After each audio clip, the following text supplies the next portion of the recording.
Hi friends, this time we are doing a very special video on tropical fruits, and we are not in Florida, we are in Costa Rica. Here we are today with Jesse Blenn. Hi Jesse. Hello. Hi. Welcome to our channel. So we would like you to help us understand when you started this farm, how big it is and the terrain, and what were your difficulties when you started, how long ago, what was the vision in mind at that time, or was it just a hobby, or how did you start? Okay. I came to Costa Rica when I was 18 and I liked it. I'm from Kansas, which has an extreme climate, and I like to grow things, which I inherited from my mom. And so I soon got the idea of wanting to have a farm here. I bought this farm actually 40 years ago in March. It was a little, right at 3 hectares, about 7.5 acres. And we have sold a few small lots. We still have about 6 acres. And initially I planted half of it with cacao. Cacao is a very good crop, very good for the soil. It's like a miniature forest, no chemicals, easy work, protects the soil. It's nice. And we got up to 2,000 pounds or 1 ton of cacao production when the monilia disease came in, and that wiped out the cacao. Meanwhile, I was here and planted the farm, 1,200 trees, all by myself. It was a weed. It was a abandoned pasture and abandoned sugarcane. It had been abandoned for about 3 years. So after the cacao, you then planted different other tropical. Then after at the same time, initially I collected all the tropical fruits I could find in Costa Rica, and there's it still exists, but there was an experimental garden that was started by the Goodyear Rubber Company. In Guapiles, and they brought in a collection of fruits from all over the world. It's called Los Diamantes Experiment Station. Yeah. And I brought some of basically everything that they had. So I have some trees that are still 40 years old, just a few from the original collection. Trees, those are Mangostana, mangosteen in English and mangostan in Spanish. But they're not quite ripe. But those trees are 30, about 35 years old. 35. The big ones. And I have things that they no longer have. Yeah. Because typical government projects, they let them die from old age without replacing them. But anyway, so but I left to work, and I was back in the States almost 20 years. So my farm was eventually more or less abandoned after the cacao quit producing. And I came back almost 15 years ago. Okay. And started replanting, but I had lived in Malaysia, in Borneo, Kuching. I worked about a year in Kuching. And I already knew a lot about fruits. I collected all the books and everything I could on tropical fruit. I was kind of a tropical fruit nut anyway. Yeah. But over there I had access to all kinds of new things, and I ended up finding seeds of almost everything. Yeah. Almost everything I want from Borneo I have here. There's still 2 or 3 things I haven't been able to get. Is this a Pulasan? No. These are Pulasan. Some of them are males. This might be the male. It has a fruit. It's the green, but I see one fruit here. Oh, okay. That's strange. Are those dried fruits, or I see some like that look that's brownish. dried. Those are old dried fruit. All right, here we have green Pulasan. These are red, of course. Red, sometimes dark red, almost black. And they do come in male, female, and hermaphrodite, like the rambutan. Their season is 1 more month, you would say, or 2 more months? Yeah, at least 1 more. 1 more month. Sometimes they have the same season as the rambutan, and sometimes they bloom at a totally different time. Sometimes they bloom with the dry season. So I've had these ready to eat May 1st. And then the taste more complex compared to rambutan. To me, it's very similar. A little bit softer, sweeter, and juicier than the rambutan. Most people like it more than rambutan. And the seed is a little bigger, and the seed is almost the same as peanuts. Oh, and it comes off the pulp. The seed is much better than the rambutan seed. And these, if I have time and extras, I peel them, Yeah. cut them in half, including the seed, and dry them in the solar dryer. And it's just like eating peanuts with raisins stuck on the peanuts. The pulp of this dries almost like a raisin, and the seed dries like a peanut. So it's like eating peanuts with raisins. Yeah, very nice. Yeah, Are we supposed to grow them from seed? Well, if you grow them from seed, in theory, you'll have 50% hermaphrodite, 25% male, and 25% female. Okay. So these are all from seed, but I brought these from Borneo because the ones they had in Costa Rica were bad quality. 40 years ago, I got them, but they were half of this size and not very sweet. Yeah. They were just bad quality, so I brought the good quality. So they did come close to like parent regarding quality, Yeah, but you may not get male like Right, you're going to get the variety. I've got roughly 25% males. Oh, okay. Of course, you can have females as long as you have the hermaphrodite. The female will also produce. Okay. And of course, you can inspect the flower when they bloom, and you can tell what's male and female. And how long ago was this? Like, how long did it take to start fruiting? Probably about 5 or 6 years. 5 years, yeah. Yeah. I think we have a seedling tree, but it's struggling in our height, 900 meters.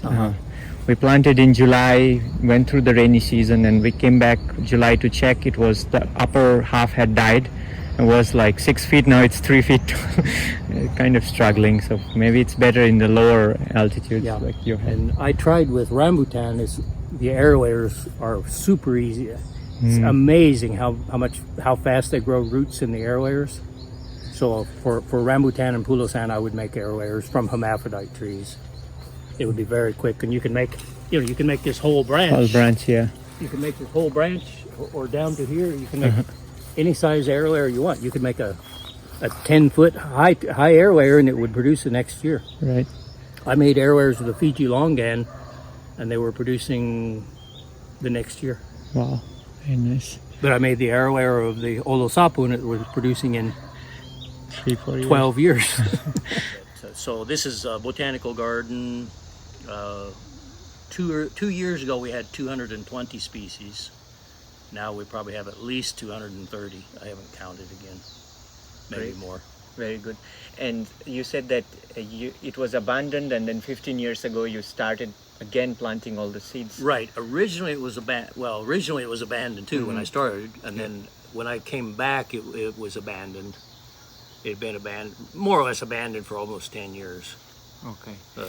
But a neighbor kept his horses here. But anyway, So I started. That's when I started cleaning everything. We cut the cacao. Right. Of the cacao, we have actually 2 good quality trees that are totally monilia resistant. So I've been reproducing them some. I have pure white cacao. This is Cupuacu. Are you familiar with Cupuacu? What, is it like a cacao? Yes. I don't know that there's any ready right now. There's a big one there. Yeah, this is almost ready. How do you know? They fall off. These are real easy. The emerald cacao doesn't fall off, so it's really hard to tell when they're ready, and they stay on the tree and just dry and rot on the tree. And so The birds would not know. no, I guess the animals are attracted by the apple smell, but there's no other sign that they're ripe. Anyway, this has an acid pulp around it. It makes into a nice drink or yogurt or ice cream, fairly acid, and then it has big seeds, and I've made chocolate with it, and it's very similar to regular chocolate. Okay. So they can make it into commercial chocolate. And the tree, it's easy to harvest because the fruits, like the branches hang down. And like the emerald cacao, see in there you can see some branches that are branching out. That's because we haven't pruned it correctly. You can prune it and just keep it this height. If you didn't prune it, it'll be a huge tall tree, and they would fall so hard that they would break open and get bad. Keeping it low like this, it's real easy, and they never break. The weight of the fruit, it seems like it sags the branches. Yeah. So it's a good. But it produced very well, no monilia. You have to have multiple trees, or they need cross-pollination. For the Cupuacu. The Cupuacu, one tree will probably not work, because I had that one, it bloomed for 2 years with 0 crop, until another tree bloomed, then it started producing fine. Then both were producing. Okay. So this needs cross-pollination. Good to know. Thank you. Even if it's from brothers from the same fruit. Okay. But it needs cross-pollination. These are the yellow cacao, or excuse me, white well, they will be yellow, but the white cacao. These are pure white inside, which is supposedly 3 times the price, but nobody sells it.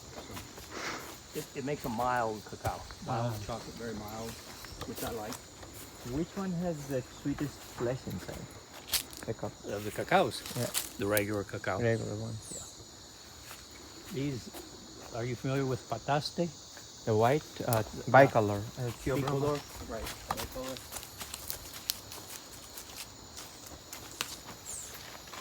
Here's The This color is- gets a little yellow outside. Yellow and white, kind of. Yeah. This is not ready, but and these fall off when they're ready.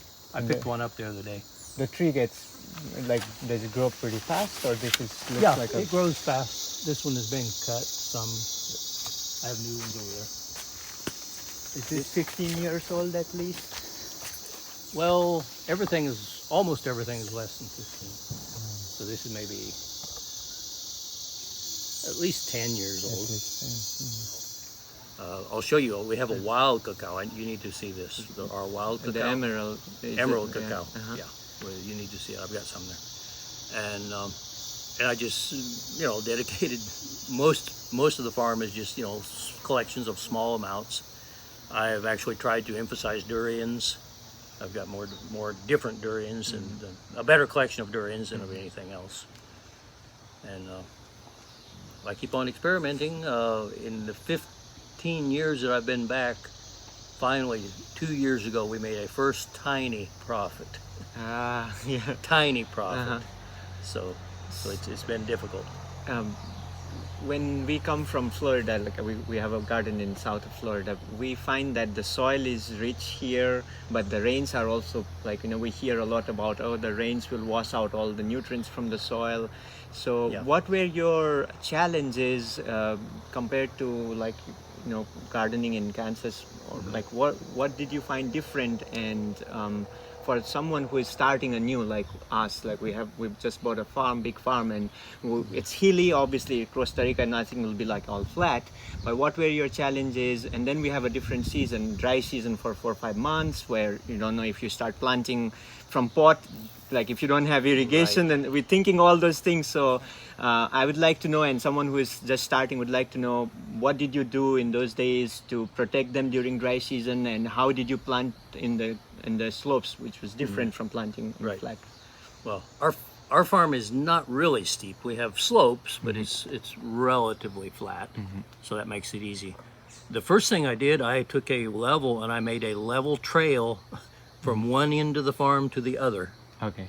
So I can go with a wheelbarrow with any amount of weight in the wheelbarrow comfortably to anywhere on the farm. I can take in materials, bring out fruits, whatever, carry wood, whatever. And then based off of that level trail, then I made the rows of trees going out like the leaves on a palm tree, or like on a feather, right? Yeah. So everything comes back to this level trail, which is not a straight line. It curves along the contour. Right. So everything is planted kind of in a contour that way. Okay. So I don't have things planted up and down. My first rule is never leave bare dirt. It will wash, right? Okay. I mean, you don't come here and plow land. No way. Yeah. I dig the holes, I plant stuff in. I never leave big areas of bare dirt. We have naturally good soil, but we're between 2 rivers, and this good soil came down from the mountain here. So we have naturally pretty good soil. So I've never had a problem with soil fertility. Okay. Whereas some are on the higher ridges close to us, there's a lot of red clay. Yeah. And it's another story there. There's not that. It's not that. Yeah, good it's of different in fertility. different areas. As far as the dry season, we have a dry season. I always like to be prepared. I try to plant things latest, I'm always late, but say by July 1st or something, so they have time to make good roots before the dry season, which starts at the end of the year. But I'm always ready to, if I need to, the first dry season, I'm ready with a bucket to water the trees. And if I can't water the trees, I found I just cut like 2/3 of every leaf off of it, Yeah. and they can stand the dry season. Oh, okay. So that's a huge way of conserving water in the dry season, is actually trim the leaves. Then they can stand the dry season because it cuts down on the transpiration. And by doing that, I've avoided having to water, especially when it's a long ways or a lot of trees. When you have like 1,200 Yeah. trees. So in the first few years, they didn't have any irrigation system set up?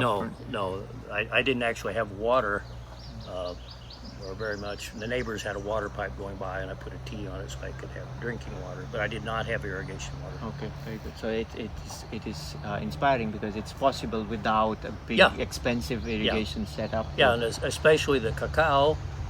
And the cacao, it was a wheat patch, so I cut rows, if you want to say trails, and I planted one banana, then 2 cacao, then 1 banana, 2 cacao. So every cacao tree had a banana on one side and weeds around it to maintain the humidity, and they survived the dry season. Oh, so, and the young trees will need some shade in the beginning years. In my experience, not really. It's nice to have something like the bananas around them or something, but actual shade, no. No, not really. And of course, we're at 400 meters altitude. At sea level, you're more likely to need shade. Okay. And I've also found, in general, Asian fruit trees like more shade than American fruit trees. Oh, okay. So you got your mangosteen, Yeah. langsat. I haven't noticed that durians need shade, but mangosteen, langsat actually do better initially with some shade. Okay. And some other things too. Sure, thanks. And since you started after the cacao disease, in last 15 years, have you had any bad disease in any of that spread around and you had difficulty controlling? No disease. I have some weed pests, some pests that kind of come in and want to take over. Okay. But right now they've been controlled. I don't know why. They're like natural cycles maybe. We had one they call mule ears. It just started spreading all over the farm. Okay, And I thought, wow, the whole farm is going to be mule ears. But they kind of died down naturally, so Great. I haven't had any major pests. As far as pests, the main ones are the ones that bother us, which are the little biting ants Yes. and the little black flies. Yeah, they always. So we have those two things I that always are think, bothersome. will I get immune at some point to get bitten so many times that I would The stop little hurting? flies, I got immune at first. At first, I would have an itch for a month, and now within a couple hours, it's gone. So I got immune to them, but not to the stinging ants. Yeah, they still. So the key, it looks like it's biodiversity, right? You have different plants and different. It's not like monoculture. I try to plant things generally close together. Like I don't want one durian tree way over there, another one way over there, but yet everything is also mixed. So they're kind of in a general area. Okay, And it's not planned, alphabetically or anything like that. My list of fruits, of course, I have it alphabetically by the scientific names or the families. But it's always a mixture.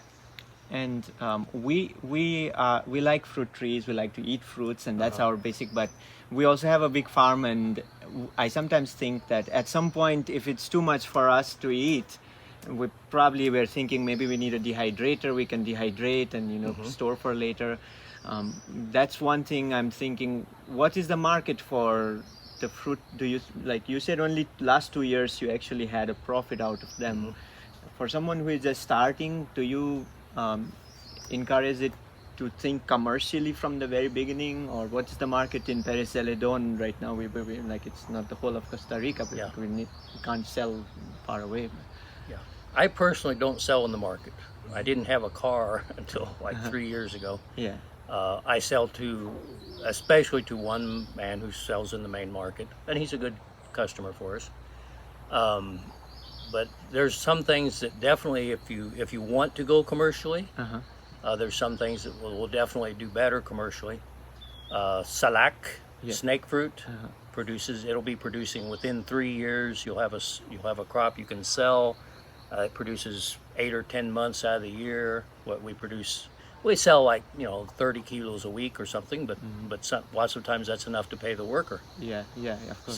So SALAK is a good one. Sumali. Sumali. Sumali. SALAK. It's not the regular species of SALAK. It's another one. Shumali SALAK. But they need male and female, right? I think so. I do have a hermaphrodite SALAK over there. There's the flowers. My worker said that they tried some, but some of them are producing.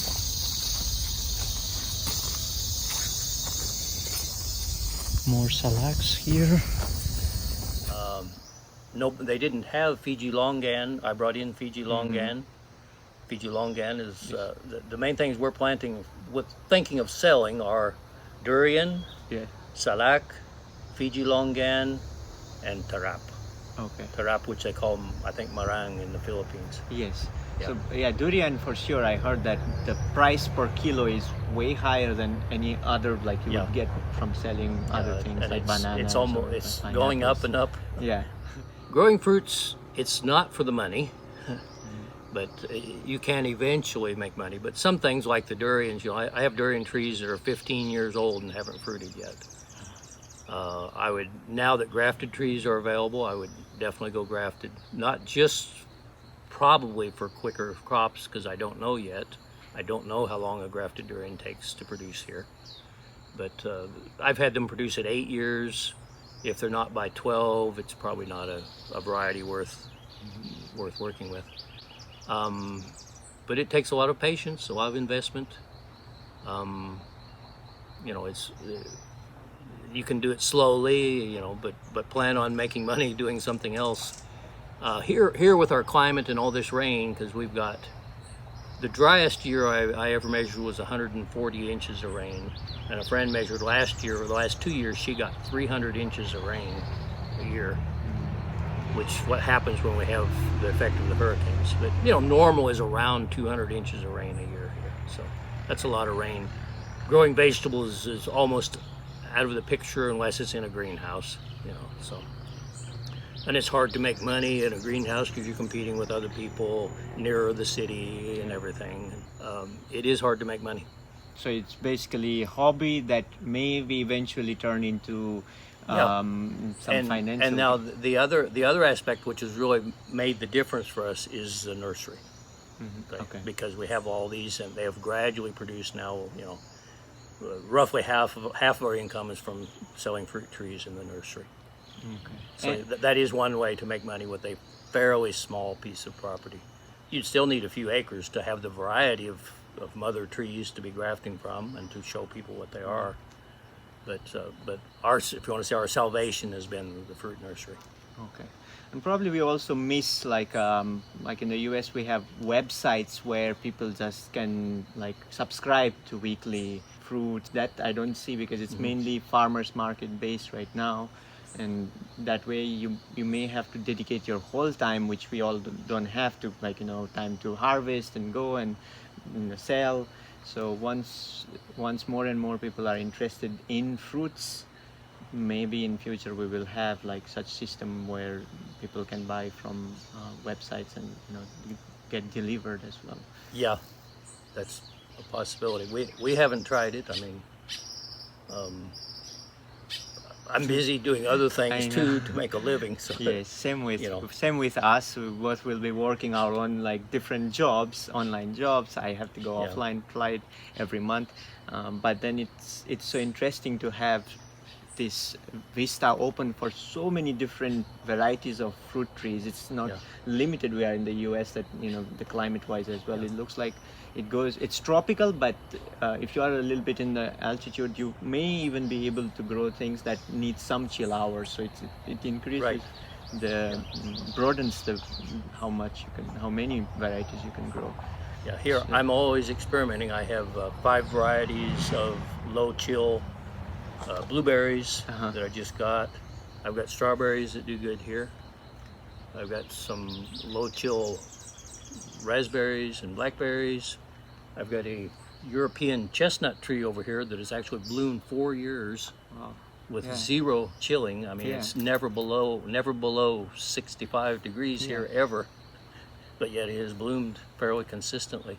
And I have heard there are some apples that in Hawaii they are growing. So, Yeah, there are two varieties of tropical apples, but they're generally for higher altitude. They grow the Anna apple here, and I think, I can't remember if that's correct, but I think it's the Dorsey or Dorset. Yeah. Dorset. Yeah, that nobody has tried that here. No, they don't know it exists. And They Okay. should.